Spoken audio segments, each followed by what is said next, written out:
بسم الله الرحمن الرحيم. مشاهدينا الكرام، أهلا ومرحبا بكم. حلقة جديدة من ملاعب العرب، نطوف مع حضراتكم من المشرق إلى المغرب ومن الماء إلى الماء داخل حدود وطننا العربي الكبير. نتعرف على ما دار خلال الأسبوع الماضي وما سيدور في الأسبوع الجديد، والبداية دوما مع العناوين.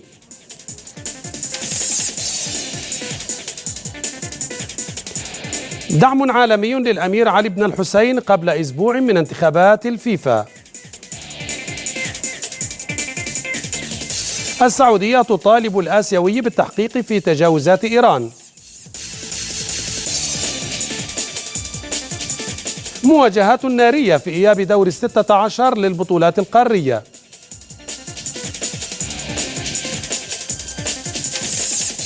القادسية بطلا لكأس أمير الكويت.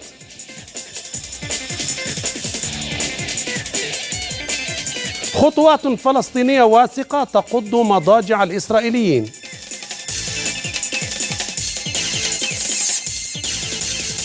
الوداد بطل للمغرب وجدل حول رقم بطولته الجديدة.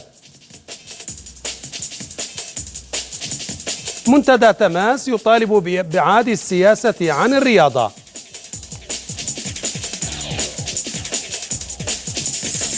وفي ملاعب العرب في الجزء الثاني من هذه الحلقة نستضيف الإعلامي السوري الكبير الأستاذ فايز وهبي ليحدثنا عن سوريا أرضا وشعبا، رياضة وملاعب.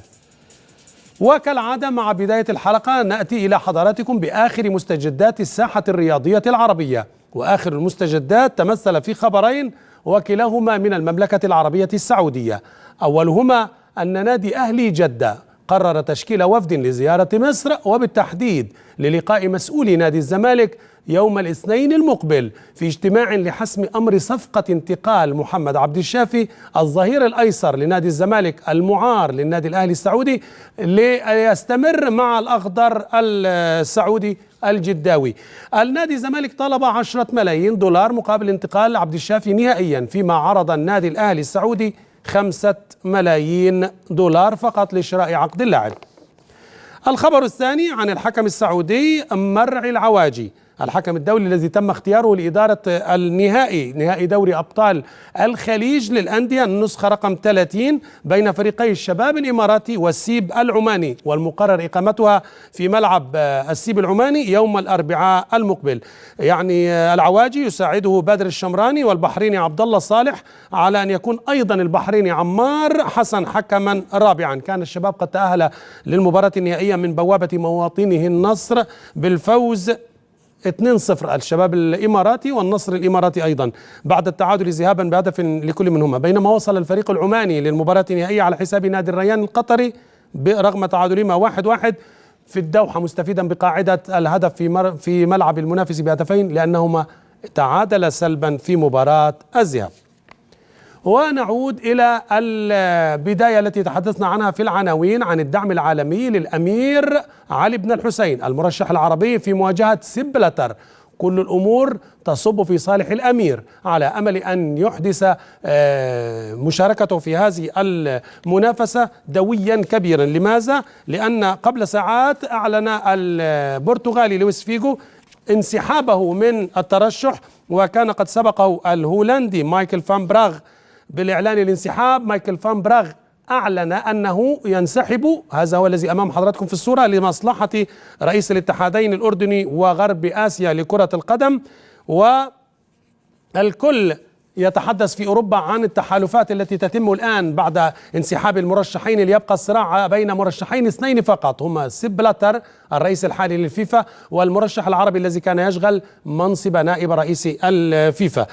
الانتخابات ستجرى يوم الجمعة المقبلة بإذن الرحمن في مدينة زيورخ السويسرية، وتدلي اتحادات 209 أكثر من الدول المنضوية تحت لواء الأمم المتحدة هناك في دولة كرة القدم العالمية، كرة القدم الفيفا.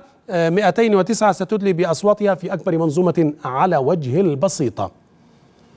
كل التمنيات للمرشح العربي بمنافسة قوية، حتى وإن لم يتحقق نتيجة التربيطات البلاترية ونتيجة التاريخ في إدارة مثل هذه الانتخابات، لكن نتمنى أن يخوض المرشح العربي معركة شريفة ويحقق فيها بالتزام أشقائه العرب وبالتزام كل الباحثين عن تطور كرة القدم في العالم، يحصل على أصواتهم. ولما لا يكون رئيس الاتحاد الدولي لكرة القدم عربي هو الأمير علي بن الحسين. هذا ما نتمناه.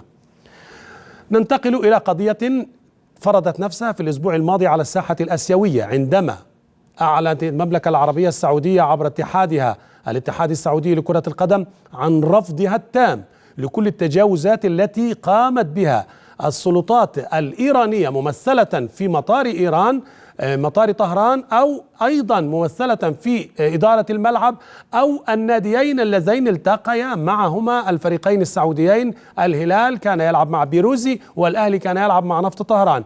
الحكم كان مصدر شكوى للاتحاد السعودي لكرة القدم، وطالب في بيان رسمي الاتحاد الآسيوي بضرورة توخي الحذر والحيطة والشفافية عند اختيار حكام يديرون مباريات هناك في طهران.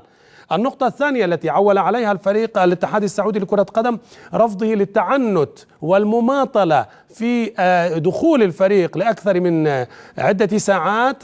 كان الفريق قد تعرض لها للتوقيف داخل مطار طهران، وبالتالي لم يخرج إلى خارج المطار إلا بعد وقت كبير من الملل والضيق والضجر أصاب اللاعبين وأثر على معنوياتهم قبل خوض اللقاء، إضافة إلى هتافات جماهيرية تجاوزت كل الأعراف وخرجت من الباب الرياضي إلى الباب السياسي على خلفية الخلافات السعودية الإيرانية، بل الخلافات العربية الإيرانية في ملفات وعلى رأسها ملف اليمن.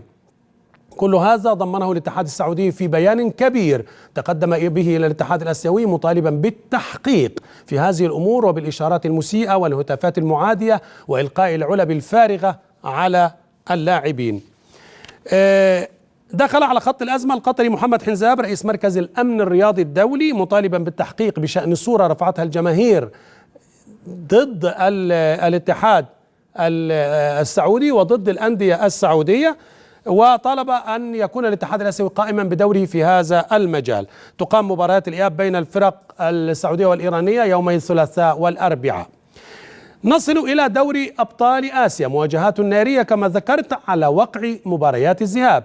دور 16 لدوري أبطال آسيا ينطلق بمواجهات، يلتقي الهلال أو يستضيف الهلال السعودي يستضيف بيروزي الإيراني، وكان قد خسر في مباراة الذهاب في طهران 0-1، وأهلي جدة الذي خسر لأول مرة هذا الموسم أمام نفط طهران بهدف وحيد. هذا هو الهدف لبيروزي، وهدف النفط كما تشاهدون وهو بالزي الأصفر يحرزه في مرمى الأهلي. والأهلي كما ذكرت لحضراتكم لم يخسر منذ بداية هذا العام على الأقل، وسكنت شباك هذا الهدف. ثم يلتقي طبعا الأهلي الإماراتي والعين الإماراتي بعد أن تعادل سلبا في مباراة الذهاب، ما يصب في مصلحة العين باعتباره سيستضيف المباراة الثانية.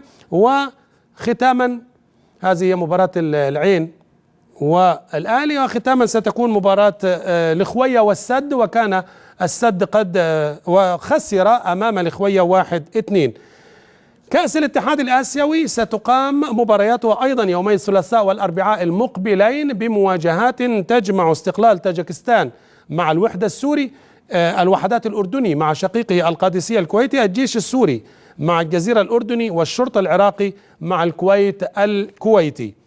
أما مباريات هذه الشرطة العراقي والكويت الكويتي أمام حضراتكم في هذه الجداول التي تعرض على الشاشة.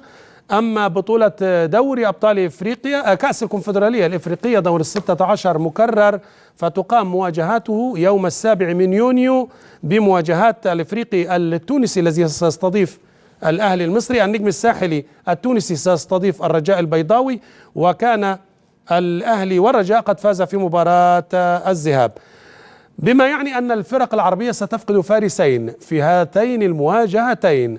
عموما مباريات الدور ثمن النهائي كما ذكرت، الأهلي تفوق ذهابا 2-1 على الإفريقي، النجم الساحلي خسر ذهابا أمام الرجاء 0-2، قلوب الصنوبر الغاني خسر أمام الترجي، كان صاحب أفضل نتيجة عربية برباعية نظيفة، فاز في ملعبه. أسك موموزا الإيفواري خسر أمام الصفاقسي التونسي 0-2، الزمالك المصري خسر أمام سانجا الكونغولي 0-1، وبالتالي إمكانية كبيرة للزمالك والصفاقسي والترجي أن يعبروا إلى الدور المجموعات، فيما ستكون مهمة الرباعي العربي في المباراتين سواء الإفريقي والأهلي النجم والرجاء صعبة علينا كمتابعين للرياضة العربية من خلال خسارة فارسين وخروجهما. نعود من البطولات القارية إلى المشرق العربي، هناك في الكويت الأسبوع قبل الماضي توج فريق الكويت بطلا للدوري، وهذا الأسبوع توج القادسية صاحب الرداء الأصفر بطلا لكأس أمير الكويت. الفرحة كانت عارمة لأن اللقب نهائي البطولة رقم 54، واللقب كان للمرة ال16 التي يتوج فيها فريق القادسية بكأس أمير الكويت لينفرد بالرقم القياسي كأكثر الفرق فوزا بالبطولة، بعد أن كان يتقاسم الرقم مع العربي برصيد 15 لقبا لكل منهما. طبعا القادسية أحرز اللقب في الموسم قبل الماضي بفوزه على كازما 1-0 في النهائي، قبل أن يخسر في نهائي الموسم الماضي أمام الكويت 3-4 بركلات الترجيح بعد التعادل 1-1 في الوقت الإضافي. طبعا هدف الفوز سجله سعود المجمد على السالمية في الدقيقة 88 من زمن المباراة من ركلة الجزاء. يعني إذا كانت ركلات الجزاء قد عبثت في وجهه الموسم الماضي فهي ابتسمت له بركلات الترجيح الموسم الماضي، لكن ركلة جزاء في الدقيقة ما قبل الأخيرة لزمن مباراته أمام السالمية سجل سعود المحمد هدف الفوز لترتفع هذه الرايات وهذه الهامات بالكأس. فرحة عارمة، مبروك للقادسية الكويتي. مشاهدينا الكرام، على وقع ما ذكرناه في الحلقة السابقة، هناك القرار الذي ينتظره العالم أجمع في يوم الخميس والجمعة المقبلين هناك في زيورخ، حيث كونغرس الاتحاد الدولي لكرة القدم، وهناك ضمن جدول الأعمال ولأول مرة طلب فلسطيني يطالب بتجميد عضوية إسرائيل في الفيفا. من هنا بدأت التحركات. قام السيد بلاتر بالزيارة إلى الضفة الغربية إلى رام الله، هناك كان في استقباله لواء جبريل رجوب وعدد من قيادات الاتحاد والرياضة الاتحاد الفلسطيني لكرة القدم. اللواء جبريل رجوب استغل طبعا وجود بلاتر وقام بافتتاح ملعب لكرة القدم الخماسية في مدينة الدورة، ملعب رائع ستشاهدونه عبر قليل، وأشكر الزميل رائد عمرو الذي يوافينا دائما وأبدا بكل جديد من فلسطين بالصورة والخبر. وأصدر الاتحاد الفلسطيني، هنا طبعا سيتم اللقاء الذي كان مع الرئيس محمود عباس أبو مازن، وأهداه بلاتر علم الفيفا وقال له ماذا يعني ينتظر الفلسطينيون من الفيفا لوقف هذا التعنت الإسرائيلي في منع دخول الفرق، في منع التحام ووحدة في شطري فلسطين غزة والضفة. هنا علم الفيفا، علم الفيفا وميدالية الفيفا للرئيس الفلسطيني محمود عباس أبو مازن في حضور جبريل رجوب رئيس الاتحاد الفلسطيني لكرة القدم. ودار حوار بعد هذا اللقاء وافتتاح ملعب الدورة، وهذه يد بيد على أمل أن يصدق بلاتر ولو مرة في تعهداته التي قطعها على نفسه بأن تلتزم إسرائيل بكل ما يقرره الفيفا بشأن الرياضة الفلسطينية. مؤتمر صحفي عقد بين الطرفين حضره بلاتر وحضره جبريل رجوب، وتحدث فيه بلاتر عن أن المشكلة سياسية. نتابع ماذا قال بلاتر. Its territories, recognizing its territories, this is very important. And here FIFA would directly intervene or help to bring them together.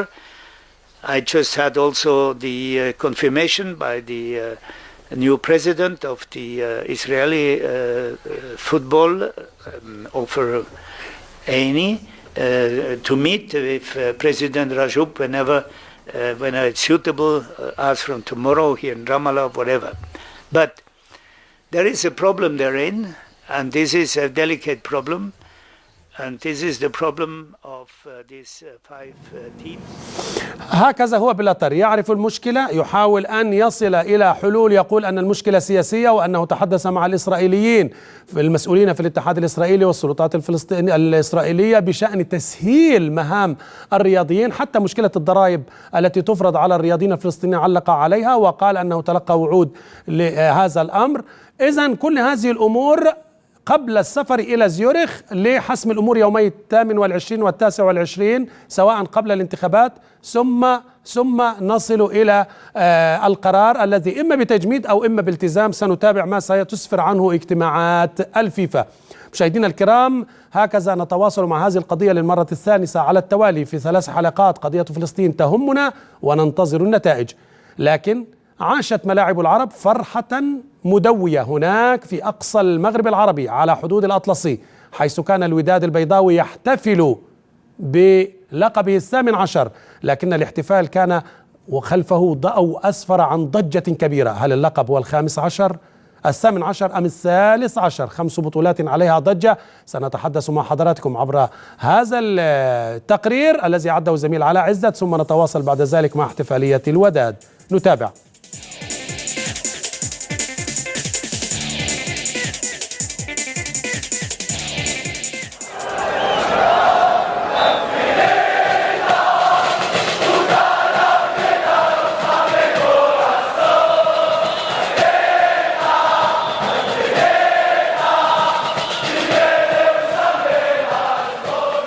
اسم فيلم وزغرودة كانت بداية نادي، حكايته في حد ذاتها بطولة. نادي حارب وقاوم الاستعمار وهزموا بالانتصار.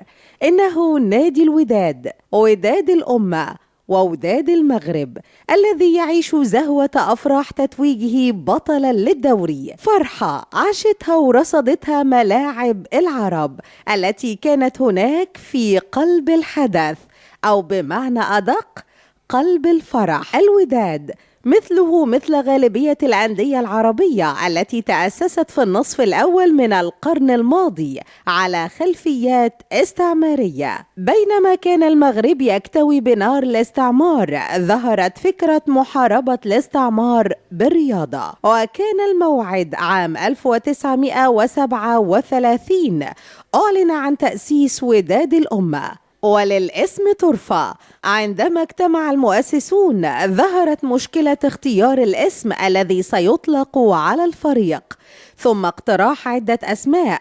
وكان أحد المؤسسين محمد مسيس تأخر في الحضور عن موعد بدء الاجتماع، وبرر تأخره بعد الاستفسار أنه كان يشاهد فيلما سينمائيا لكوكب الشرق أم كلثوم اسمه وداد، وتزامن مع ذكر اسم الفيلم انطلاق زغرودة من إحدى البيوت المجاورة لمكان الاجتماع. تفاءل بها المجتمعون، وهنا أبدى بنجلون المؤسس الأكبر تأييده لاختيار اسم وداد. فرض الوداد نفسه سريعا حتى أنه في العام التالي لتأسيسه تأهل إلى نهائي الكأس، وهو ما دفع الاستعمار الفرنسي إلى التقدم بمشروع قرار يطلب فيه بحتمية اشتراك 5 أوروبيين على الأقل في أي فريق مغربي لإضعافه. ويذكر التاريخ أن عددا من نجوم هذا النادي كانوا أبطالا في ملاحم وطنية ضد الاستعمار،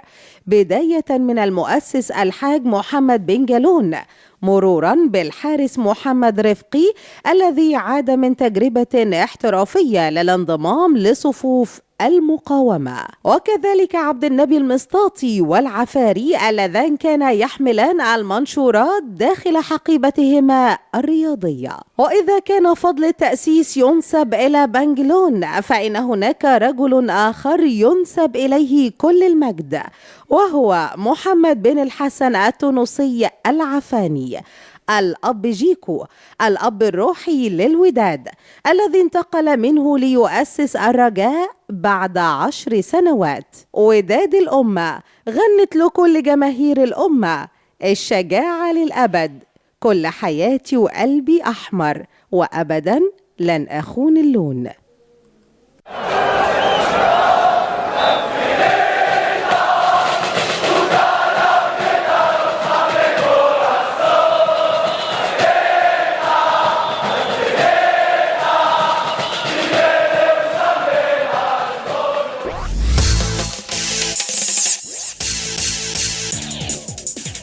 مجددا أهلا بكم مشاهدينا الكرام في وطننا العربي الكبير ومتابعة لحلقة من برنامج ملاعب العرب.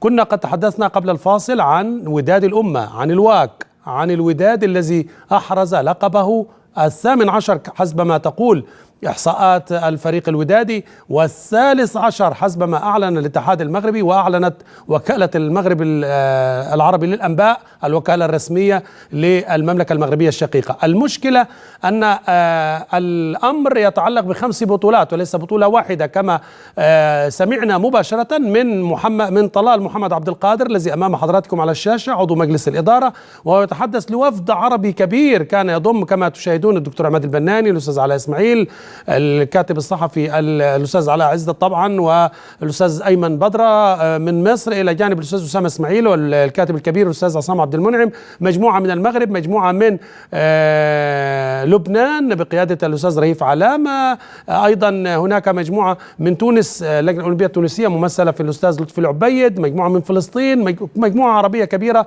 كانت تشارك في منتدى تماس وذهبت إلى نادي الوداد الذي شاركناه الفرحة وسألناه أسئلة واضحة لطلال محمد عبد القادر عضو مجلس الإدارة المتحدث الرسمي والإعلامي ورئيس لجنة الإعلام أيضا في نادي الوداد. سألناه عن تاريخ النادي لنوثقه صوتا وصورة باسم وصوت واحد من رجالات النادي في العهد الحديث، ثم سألناه ثانية عن الصعوبات التي واجهت الفريق في إحراز اللقب هذا الموسم ليحدثنا عن توشاك المدير الفني الذي يقود الفريق ويعتمد على عناصر من أبناء النادي من قاعدة أبناء النادي من الناشئين، وكان مسك الختام عن السؤال: لماذا التشكيك في رقم البطولة الودادية؟ هل هو 13 أم 18؟ نتابع إجابات طلال محمد عبد القادر التي أجاب بها على أسئلة ملاعب العرب هناك في مقر نادي الوداد البيضاوي.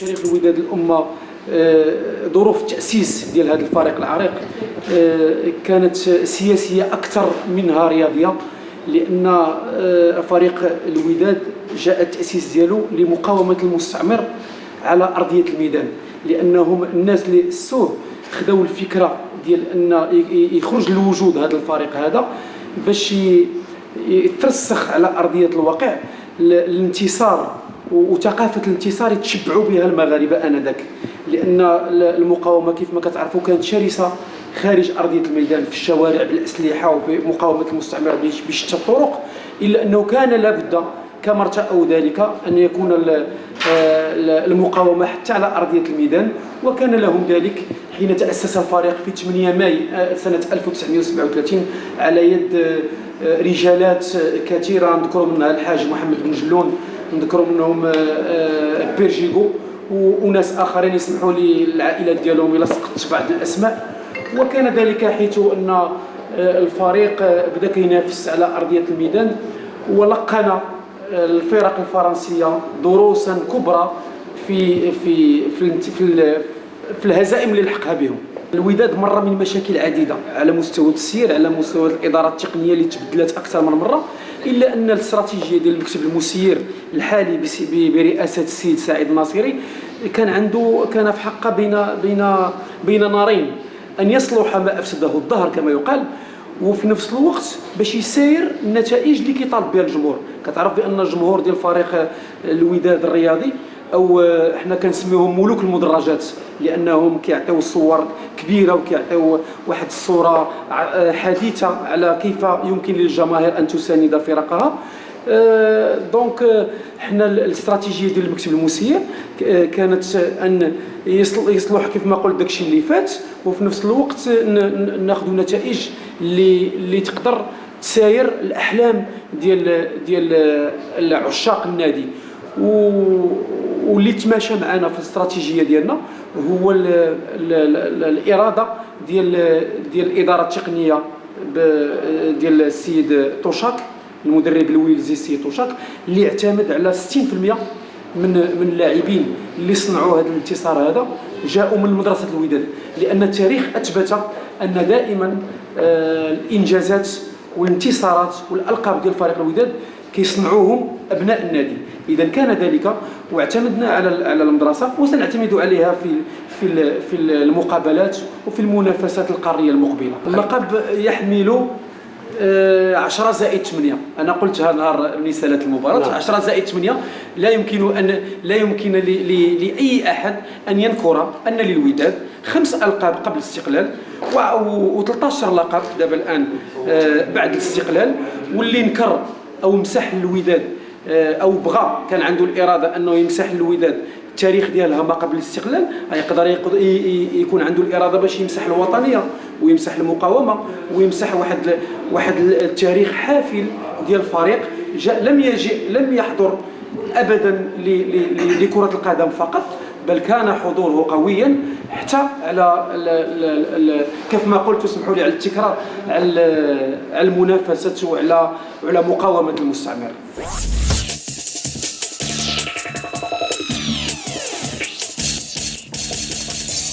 بداية نبارك للوداد البيضاوي المغربي لقبه الجديد، سواء كان 18 أم 16، لكننا باعتبار أننا حضرنا الفرحة وحضرنا الاستماع إلى طلال محمد عبد القادر عضو المسير لنادي الوداد، الذي تحدث بمنطقية. قال: من أرادوا أن يحذفوا ال5 بطولات التي فاز بها قبل تأسيس الاتحاد المغربي لكرة القدم، فعليه أن يحذف تاريخ النضال والوطنية، وهذا أمر غير مقبول بكل تأكيد. فنضال الأوطان لا يمحى لمجرد أن أحدا لا يريد أن يعترف ببطولات أحرزت في الوقت.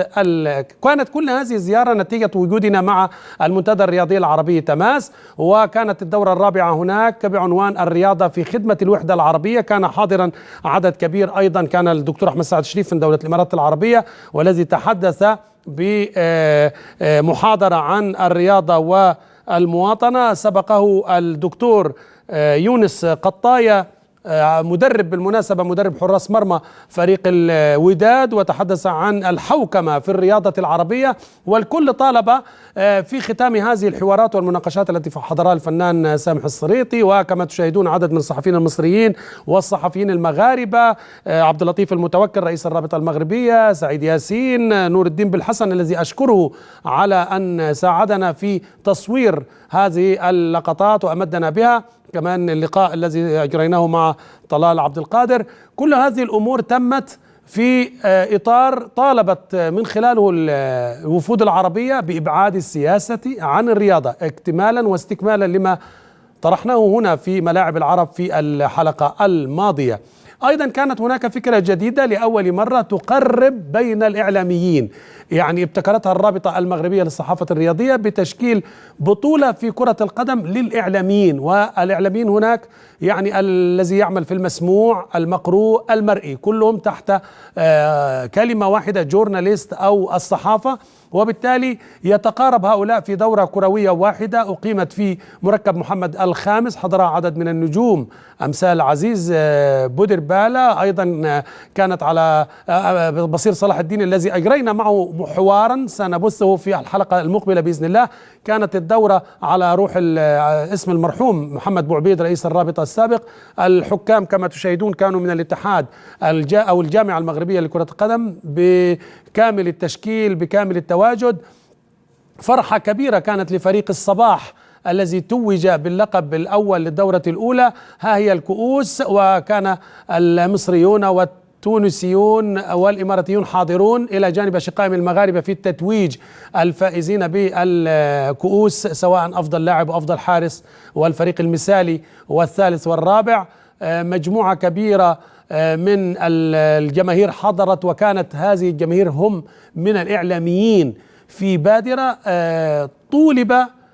طلب كثير منهم بأن يتم تعميمها عربيا، لما لا يكون هناك تلاقي للإعلاميين الرياضيين العرب من خلال دورات، ويأتي فريق من المغرب وآخر من تونس ثم من المشرق والمغرب ومن كل البلدان ليلتقوا، يتقاربوا، يتواصلوا، وبالتالي تفتر كل دعاوى التقزم والتقوقع والقطرية. نحن أمة عربية واحدة، ولما لا تكون الرياضة بوابة وقاطرة الوحدة العربية إذا ما كانت السياسة عاجزة، إذا ما كان الاقتصاد فقير، لكن الكوادر البشرية والأفكار العربية والإنسان العربي قادر على أن يتوحد ويصبح كتلة واحدة، جسدا واحدا في هذا المجتمع وهذا العالم.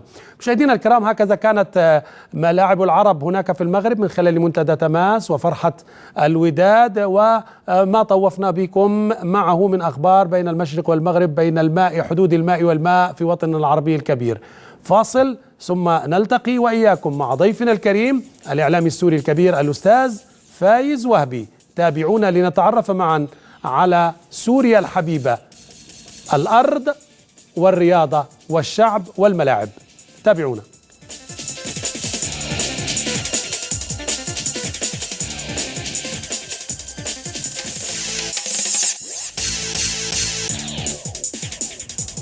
من جديد نرحب بحضراتكم مشاهدينا الكرام، مشاهدي ملاعب العرب في الوطن العربي الكبير.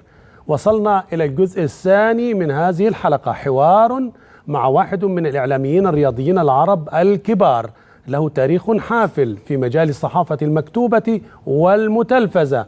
إنه الأستاذ فايز وهبي، الإعلامي السوري الكبير الذي بدأ حياته مع جريدة الاتحاد السورية، وهي جريدة رياضية كان يصدرها الاتحاد الرياضي العام، أعلى سلطة رياضية في سوريا. كان واحدا من المساعدين الأوائل والكبار للمرحوم عدنان بوزو، المعلق والصحافي والإعلامي السوري الكبير. كان أيضا أحد المؤسسين لجريدة الرياضية السورية، وهي جريدة كانت خاصة، لأول مرة تصدر في سوريا صحف خاصة، وكانت هي الجريدة الأولى. انتقل للعمل مع التلفزيون السوري، علق على كرة القدم، قدم برامج، الآن يقدم برامج على قناة تلاقي السورية الحكومية، برنامج الكرة حياتي. معنا ومعكم ضيفنا وضيفكم الإعلامي السوري الكبير الأستاذ فايز وهبي. مرحبا أبو بشر. مساء الخير أبو محمد، وأنا سعيد جدا بتواجدي معك بعد غياب فترة طويلة. 8 سنين 5 سنين تقريبا، لا هو آخر زيارة لا 8 سنين لمصر من 2007 الدورة العربية. نعم. على كل حال أنا بتمنى لك التوفيق بهذا البرنامج اللي عم يشكل إضافة كبيرة للمشهدين الرياضي والإعلامي العربي بنفس الوقت. أشكرك شكرا جزيلا. أولا مرحبا بك في مصر بلدك، وما أقدرش أقول لك وطنك الثاني. السوريين كلهم في مصر بلدهم، يعني مصر وسوريا توأمان وليس شقيقتان. صحيح.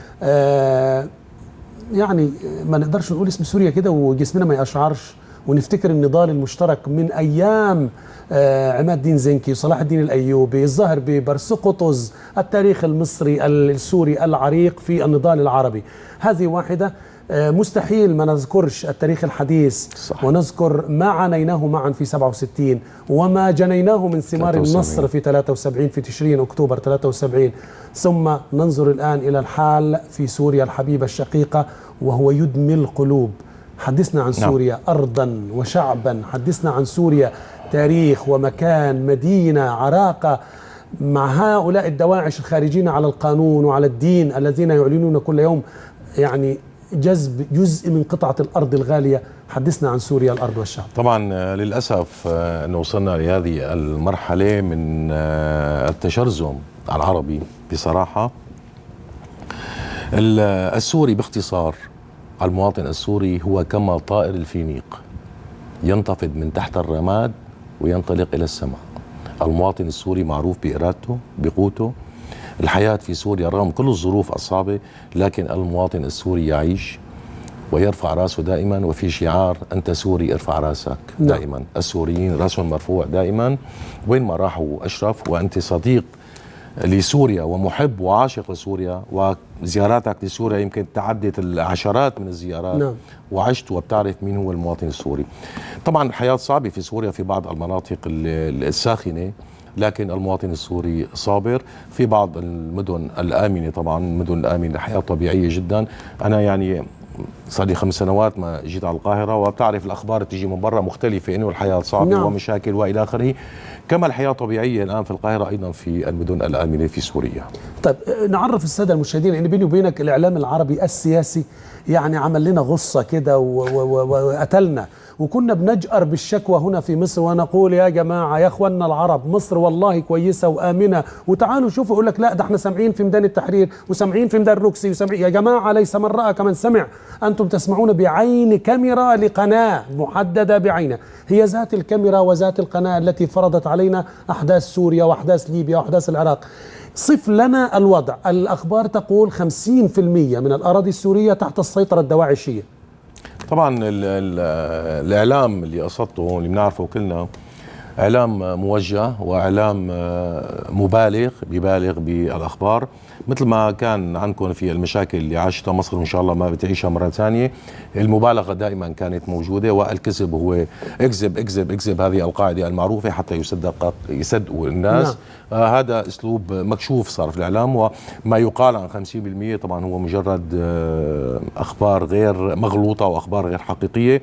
أنا مالي محلل سياسي حتى أقول لك شو. لا أنا عايز على أرض الواقع، على أرض الواقع محلل نعم. بشري نعم. إنساني نعم. إعلامي صرف بتاع رياضة مش بتاع سياسة. ما بشي بيتخبى الإعلام هلا نعم. المعروف يعني في بعض المناطق يعني دمشق نعلم وأنت قادم نعم. منها أنها نعم. تمام. دمشق والساحل السوري ومدن الساحل السوري، اللاذقية وطرطوس والمدن الصغيرة، بانياس، جبلي، كلها آمنة ما في شيء. حمص، حماة ما في شيء. إدلب مثل ما بنعرف إنه دواعش كمان يعني دخلوا للأسف نعم. وفي مدينة صغيرة هي مدينة أثرية تدمر، هي نعم. ونخشى على يعني المشكلة في تدمير للثقافة العربية والتاريخ العربي نعم. من خلال يعني دخول دواعش إلى تدمر، وهي مدينة أثرية ومن أقدم المدن الأثرية في العالم، وهي قريبة من العراق، من الحدود العراقية. لا هي بعيدة، هي في وسط البادية السورية نعم. لكن قريبة على طريق العراق نعم. فيها قريب منها. الطرق تؤدي كلها مثل ما يقولوا، الطرق تؤدي كلها إلى روما. الحقيقة هو تدمير للذات العربية وللتاريخ العربي نعم. وللثقافة نعم. العربية للأسف. يعني بقولها أنا بأسى صرنا نخجل أن نقول عن أنفسنا إن إحنا عرب نعم. للأسف نعم. هنا تذكرني بمقولة الشاعر العربي السوري الكبير نزار قباني في قصيدته الشهيرة متى يعلنون وفاة العرب، لكننا كعرب سنصمد وبإرادة الحر الكريم سنستمر وننتصر أولا على الدواعش. الدواعش ليسوا فقط هم الذين يجلسون فيما تسمى دولة الخلافة نعم. في الشام نعم. لا ده الدواعش في كل مكان لابد نعم. أن يتم القضاء عليهم نعم. ننتقل من هذه النقطة إلى النقطة الثانية.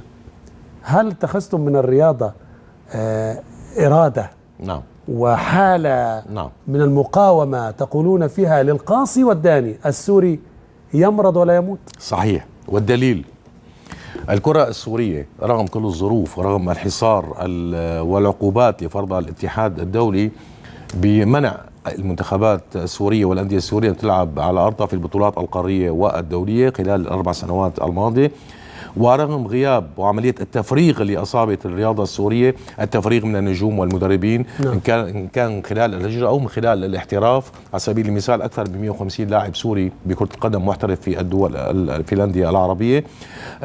نجحت الكرة والرياضة السورية أن تتحدى، وأنا دائما بقولها في برنامجي، الرياضة السورية تتنفس بقوة رغم عملية الخنق التي تمارس عليها، لكنها تتنفس بقوة نعم. والإنسان السوري أثبت بأنه رغم كل الظروف الصعبة هو قادر على تحقيق الإنجاز، وهذا انعكس على النتائج الإيجابية اللي حققتها المنتخبات السورية والأندية السورية في مجال كرة القدم وأيضا في باقي الألعاب إن كانت فردية أو جماعية. على سبيل المثال الدوري السوري للناشئين واقف من 4 سنوات. كان بالقبل كان في دوري ناشئين منتظم ودوري شباب، لكن الظروف ما سمحت انه يصير في دوري عام، صار في دوري مناطق بالمدن. منتخب سوريا للناشئين دون استعداد، لم يستعد سوى تدريبات محلية صعد لكأس العالم وبكادر وطني نعم. نجح في انه يتأهل. الفريق العربي الوحيد اللي راح يتواجد في تشيلي في نهائيات كأس العالم هو منتخب سوريا للناشئين نعم في أكتوبر المقبل إن شاء الله، وبجهاز تدريبي كامل وإداري سوري بالمية. نعم. منتخب سوريا الأولمبي حطم أرقام قياسية في تصفيات آسيا. أنت أمدتنا يعني نعم. أمديت البرنامج بلقطات. أتمنى من الزملاء كريم ومحمد أنه يعرضوا بعض اللقطات لهذه الإنجازات سواء نعم. على صعيد الأندية والمنتخبات نعم. السورية أو على صعيد البطولة المحلية تباعا. سنتابع يعني. مثل ما قلت أنت، حالة وطنية.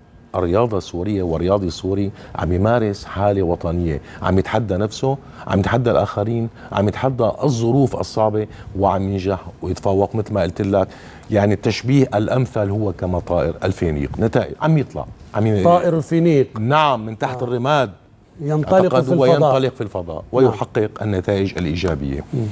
منتخب الأولمبي حطم أرقام قياسية، أهداف بالجملة، تصدر مجموعته بكل سهولة وتأهل لنهائيات كأس آسيا التي ربما هي واحدة من المباريات التي سنتابعها الآن أمامنا. هي بالنسبة لبطولة الأندية الآسيوية كأس الاتحاد الآسيوي. هي فريق الوحدة اللي تأهل للدور الثاني يوم الثلاثاء في عنده الوحدة البرتقالي طبعا. البرتقالي نعم لأن أنتم بتسموه الوحدة البرتقالي وبسموه البرتقالي أو البرتقالي الدمشقية. نعم البرتقالي الدمشقية. نعم طبعا نادي النجم الكبير نزار محروس. نعم طبعا ونجوم نعم. كبار عساف خليفة، نجوم معروفين.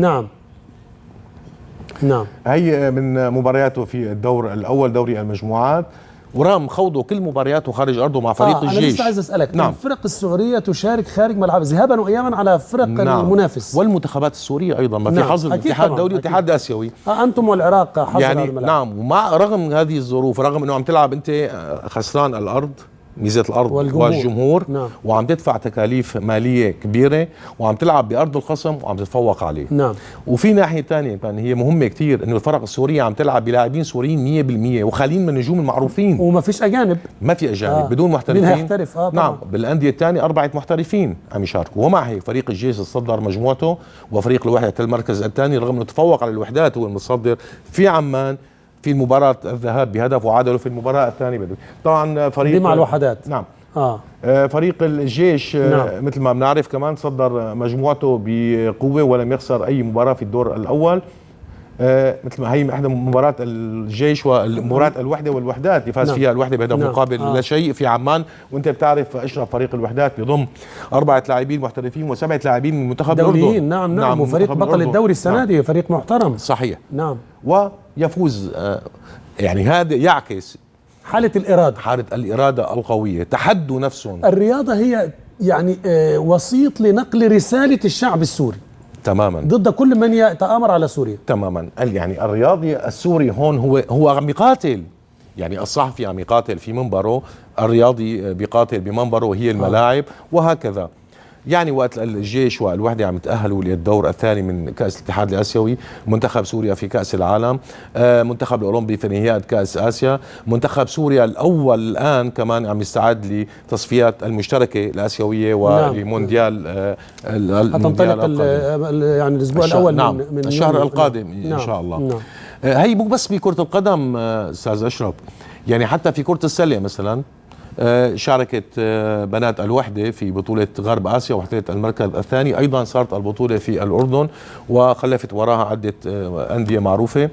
البطولات الفردية من كم يوم قبل ما اجي كنت في دمشق، أبطال سوريا في ألعاب القوى كانوا عم ينالوا مراكز متقدمة. ورفع الأثقال في الدوحة، ورفع الأثقال والمصارعة وبالسباحة. الثلاثي كان موجود في شرم الشيخ. نعم. لكن هي كمان ممكن نحكي عنها، رح نحكي عنها. هي يعني للأسف يعني هذا الحصار معلش بنقول نحن انه الاتحاد الدولي والاتحاد الآسيوي لأنه بسبب الأزمة في سوريا منعوا المنتخبات السورية ولا تلعب في أرضها، لكن الاتحادات العربية تمنع اللاعبين السوريين من بعض المشاركات. في بعض الاتحادات بتسمح لهم، لكن بالنهاية ما عم تسمح بتتويجهم مثل ما صار في الأسبوع الماضي. احنا أثرنا الأمر ده في الأسبوع الماضي هنا في ملاعب العرب، وسجلنا مع العديد من الشخصيات الإعلامية والرياضية العربية.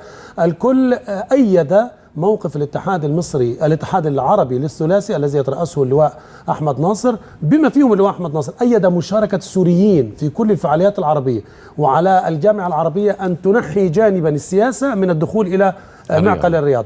لكن للأسف التزمت كل الاتحادات بأنه في حال فوز لاعب سوري أو لاعبة سورية لا يتم التتويج إلا تحت رايتين، أحد رايتين، الاتحاد الدولي للعبة أو جامعة الدول العربية، لأن عدم الالتزام يعرضهم لماذا؟ لعقوبة من الجامعة العربية. طيب إذا كانت الاتحادات الدولية واللجان الأولمبية الوطنية واللجان الأولمبية الوطنية واللجنة الأولمبية الدولية تعترف بالرياضي السوري، نعم، وهي أعلى سلطة رياضية في العالم، إن كان اتحاد دولي لأي لعبة أو اللجنة الأولمبية الدولية. نعم.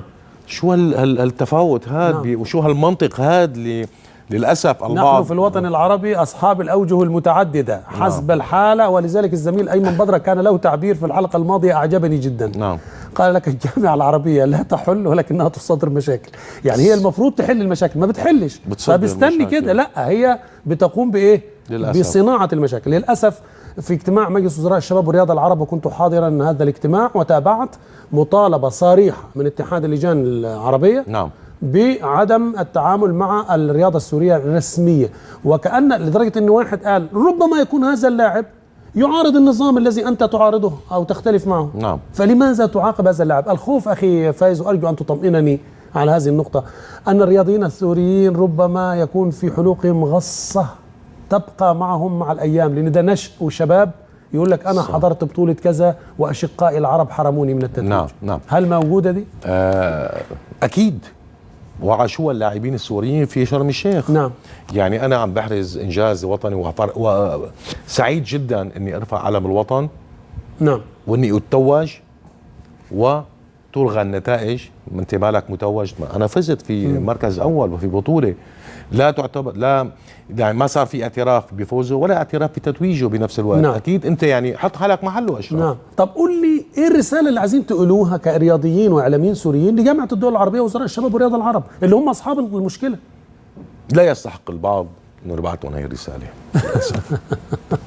واضح ان المراره ممتلئه على لا يعني نعم. رياضيين هدول، معلش هدول رياضيين، مولادي اولادك اولاد عم يمارسوا الرياضه. نعم. طب يا اخي مثل ما قلت انت، خلينا نفصل السياسه عن الرياضه، واذا كانت الاعلى سلطه رياضيه في العالم عم تعترف بالرياضيين ان كان سوريين ولا مصريين مين انتم يا بعض العرب لحتى تمنعوا الرياضيين السوريين من التتويج ومن المشاركه؟ نعم نعم.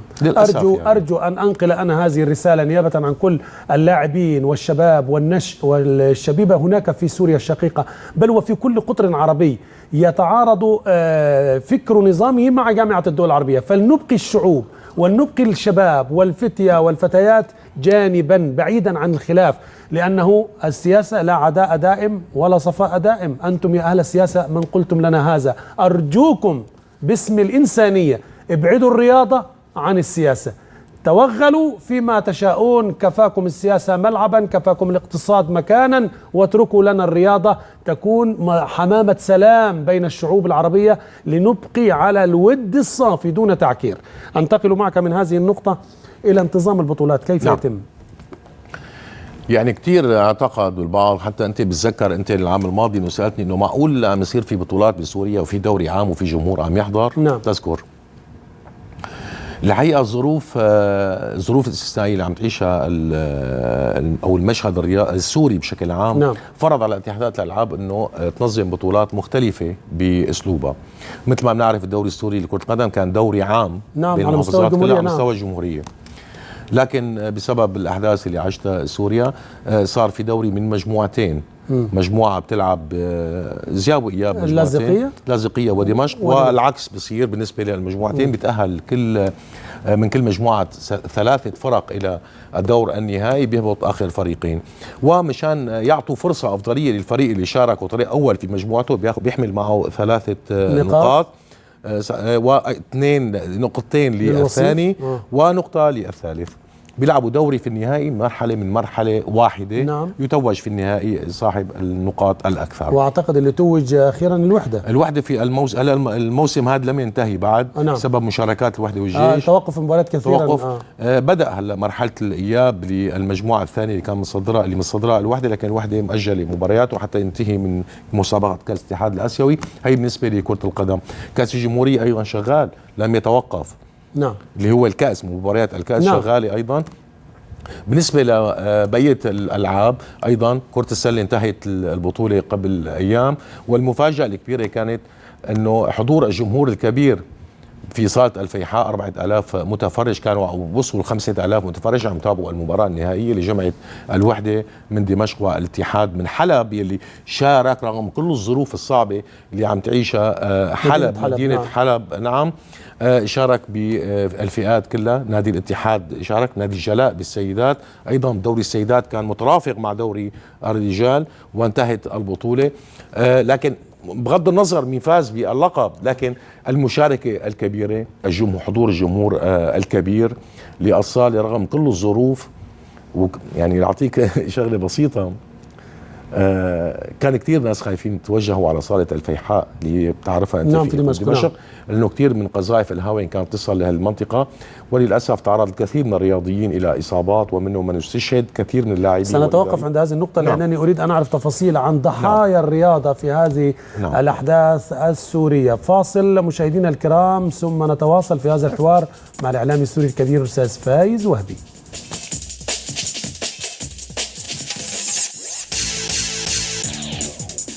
أهلا بكم مشاهدينا الكرام، مشاهدي ملاعب العرب في كل مكان من وطننا العربي الكبير. نواصل معكم ومع ضيفنا العزيز الأستاذ فايز وهبي الإعلامي السوري الكبير الحديث عن الكرة السورية والرياضة السورية، بعد أن سبق وتحدث في الجزء الأول من حواره عن الشعب السوري المناضل صاحب الإرادة مثل طائر الفينيق الذي ينطلق من تحت الرماد ليتسيد السماء. من جديد نرحب بك أستاذ فايز. كنا توقفنا عن حضور الجماهير للمباريات، وأولا حدثني عن الضحايا من الرياضيين. طبعا ما هو الرياضي واحد من مواطن. نعم الحقيقة من كثير من فقدت الرياضة السورية الكثير من الإداريين والمدربين والإعلاميين، وأشهرهم الدكتور مروان عرفات. نعم الله يرحمه. نعم اللي كان هو رئيس الزميل والصديق العزيز. نعم رحمه الله، رئيس اتحاد كرة القدم وحكم دولي ومحاضر آسيوي ودولي.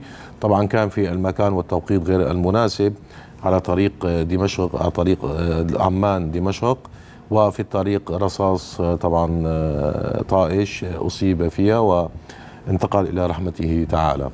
أيضا العديد من اللاعبين مو بس بكرة القدم، يعني آخر الشهداء في ميادين كرة اللعبة كان مدرب منتخب سوريا لحراس المرمى الكابتن صلاح مطر، اللي أيضا في قذيفة هاون أصابت المنطقة اللي كان موجود فيها في العاصمة. ومن اللاعبين المعروفين طارق غرير لاعب منتخب سوريا للناشئين، ونجد اللاعب الدولي فؤاد غرير أيضا في مدينة حمص أيضا جراء قذيفة هاون، وعدد كبير أيضا من لاعبي كرة السلة وكرة القدم وبقية الألعاب الفردية.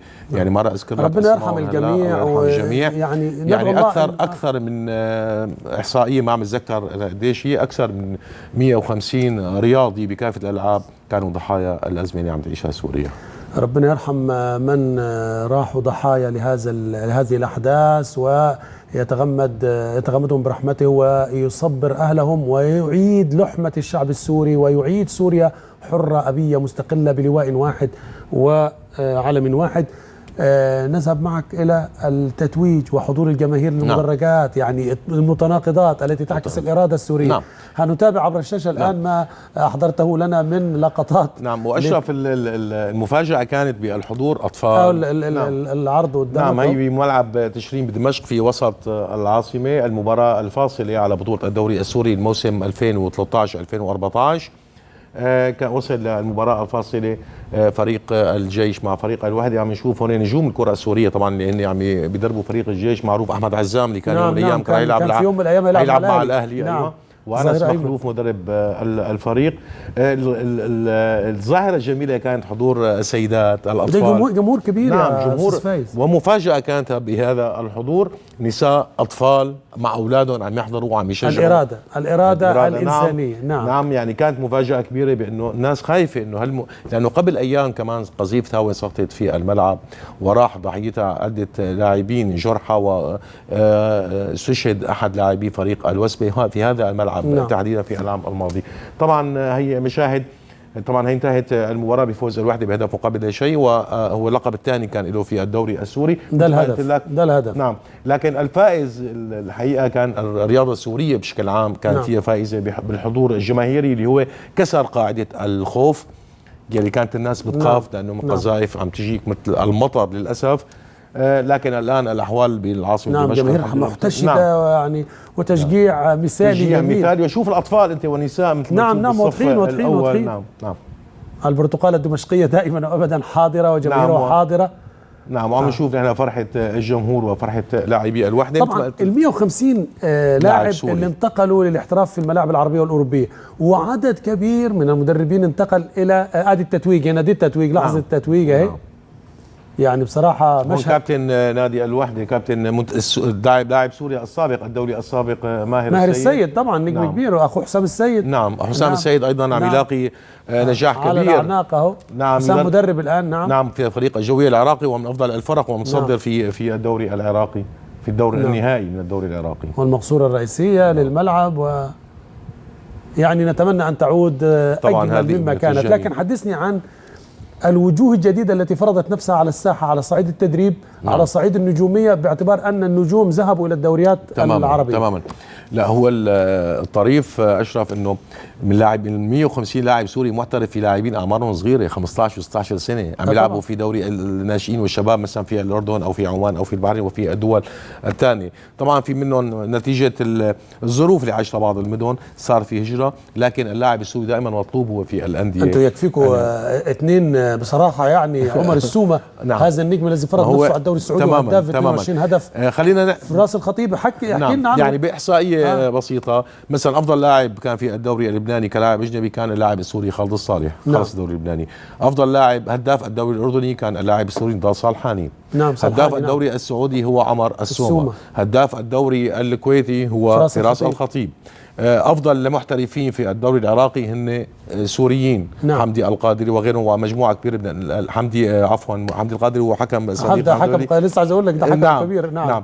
في جهاد الحسين متألق. نعم، بدي اقول لك احسن صانع العاب تتصارع عليه ناديي الشباب والاهلي. حمدي المصري طبعا اللاعب اللي ملك عليه في الدوري العراقي.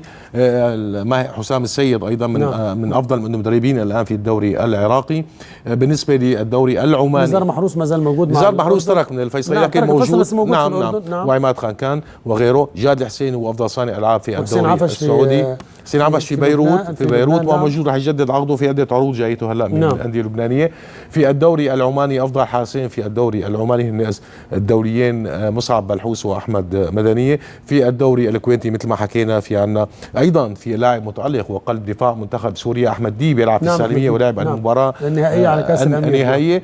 في ومحمود المواس اللي لعب بيلعب مع النادي العربي، واحمد الصالح قلب دفاع منتخب سوريا ايضا في النادي العربي. اذا نجوم الكره السوريه. احتفينا كثيرا بعمر السومة، لك ان تشاهد لقطة من أهدافه التي سجلها من ركلة جزاء. واحتفينا به هنا في ملاعب العرب، النجم السوري الذي فرض نفسه على الملاعب السعودية. نعم. وهو الآن يعني بحسب ما بقى يعني حسب توقعاتي انا وتوقعات البعض، يعني بتصور انه يكون هو الافضل لاعب عربي هذا الموسم باعتبار هو ضمن جائزة افضل هداف، لانه ما فيش حد جاب 22 هدف. صح. ولولا الإصابة حتى فريقه لم يخسر إلا في أمس في كأس اتحاد في كأس نعم في بطولة الأندية الآسيوية. خسارة كانت الأولى هي يعني بدون خسارة. كان مفاجأة الدوري السعودي وكان قريب من الفوز باللقب رغم أنه فاز بكأس الملك بتصور في الموسم الماضي. نعم. إذا 150 لاعب سوري مثل ما قلت لك. لكن الظاهرة الجديدة أيضا في الكرة السورية أنه معظم لاعبي المنتخب الوطني الأول والأولمبي هم من اللاعبين المحترفين.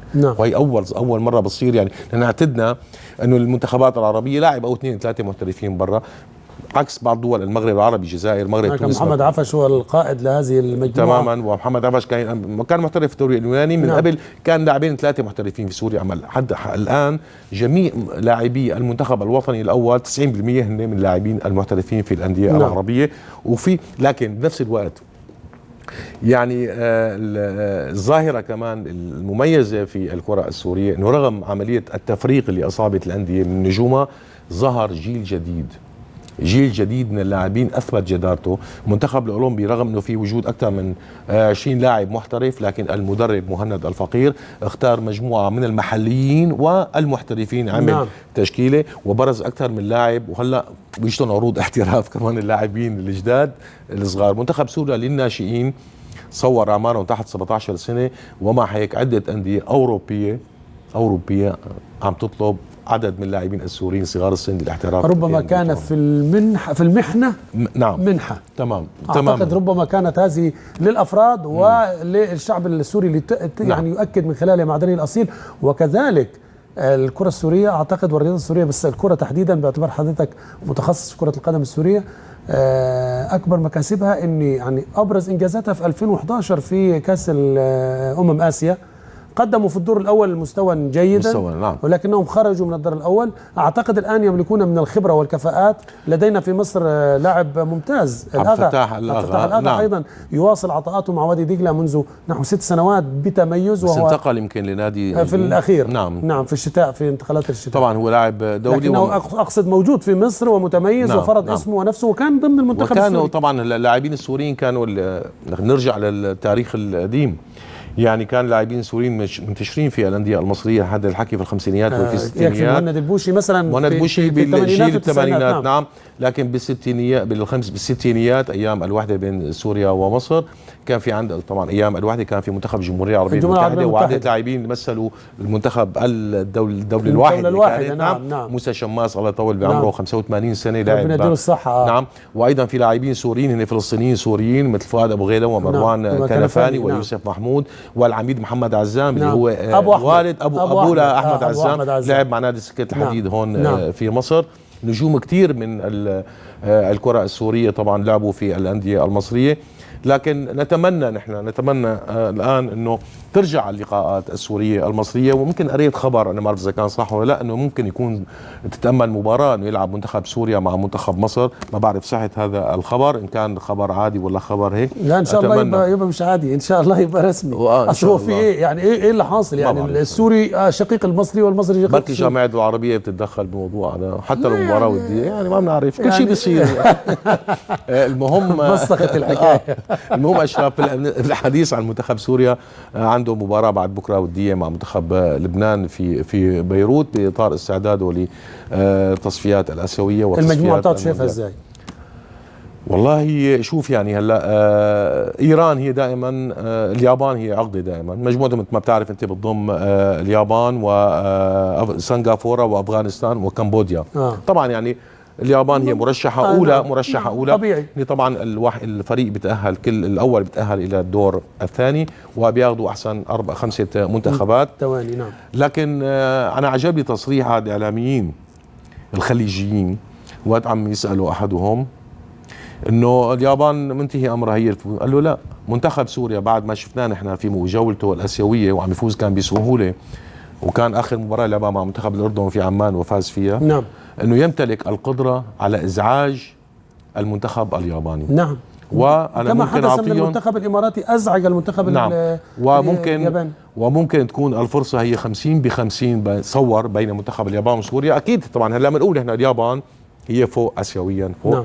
لكن منتخب سوريا بما يضمه من نجوم في في الوقت الحالي قادر انه يروح لبعيد ان كان بالتصفيات الاسيويه او تصفيات المونديال. والحلم السوري ما بنعرف يمكن يتحقق من خلال هذا المنتخب الجديد اللي بيقوده المدرب السوري فجر ابراهيم. برضو كان في كلام كثير يمشي ويقعد، لكن نعم. الراجل مستمر. كمان المنتخب الناشئين تغير المدرب. نعم. بس جابوا المدرب القديم ليسير بالتجهيز فريق جديد. ما هو يعني انا للاسف كنت بتمنى، انا طبعا مع احترامي لكل المدربين السوريين، وانا التقيت مع الكابتن محمد عطار يلي هو استلم منتخب الناشئين. نعم. السوري في ظروف صعبه جدا وبمعسكرات محليه من عدا اسبوع واحد خارجي كان في الكويت، وقدر يعمل هذا الانجاز بعد ما تاهل المنتخب الى نهائيات كاس العالم. للاسف وجد اتحاد الكره انه لازم يبحثوا عن مدرب اكثر خبره، وتم اختيار فجر ابراهيم لمنتخب الناشئين. لكن اعتذر فجر بعد اسبوعين من تولي المهمه، وتم التعاقد مع المدرب المحلي مروان خوري. نعم. يلي هو سبق وكان مدرب بمنتخب سوريا الاول. طبعا محمد عطار انا كنت بتمنى انه يستمر مع المنتخب الناشئين. نعم. لانه هو عمل انجاز، لكن بنفس الوقت اتحاد الكره له رايه الخاص عكس رأي الشارع الرياضي تماما. دائما الشارع الرياضي رأيه مختلف مع الاتحادات. نعم. لكن رجع قبل العمل مع منتخب سوريا الجديد للناشئين اللي بده يشارك بتصفيات كأس آسيا العام القادم. نعم. هو قال انه كمان عودة مشروطة بشروط انه ما حدش يتدخل في اموره الفنية. نتمنى له التوفيق، ونتمنى لسوريا شعبا وأرضا كل الازدهار والتقدم والتطور، وتعود سوريا أفضل مما كانت، لأن سوريا بوابة العرب الشرقية، وسوريا توأم مصر وشقيقة كل الدول العربية، ولا يمكن أن يقبل أحد أن يستمر نزيف الدماء في سوريا، أو أن يستمر يعني تغلغل هذه القوة الداعشية الجاهلية في الأراضي السورية. تدمر سبق وكنت ضيفا فيها مع الفنان القدير سامح السريطي في مشاركة لاكتشف سوريا، رالي اكتشف سوريا، وكنا بضيافتكم ورأينا الآثار، آثار الملكة الزنوبية. يعني أتمنى أن يلحق العالم آثار تدمر قبل أن يتوغل فيها الدواعش. مشاهدينا الكرام، هكذا كانت حلقتنا من ملاعب العرب. شكرا جزيلا لضيفنا وضيفكم الإعلامي السوري الكبير الأستاذ فايز وهبي، شكرا جزيلا، شرفتنا. شكرا أشرف، وبتمنى التوفيق لبرنامجك وللرياضة المصرية، وطبعا للرياضة العربية بشكل عام. إن شاء الرحمن كل التوفيق للرياضة السورية والرياضة العربية في كل مكان، وللوطن العربي الكبير التحية من الماء إلى الماء، من المحيط إلى الخليج. دمتم في أمان الله، نلتقيكم الأسبوع المقبل وحلقة جديدة من ملاعب العرب.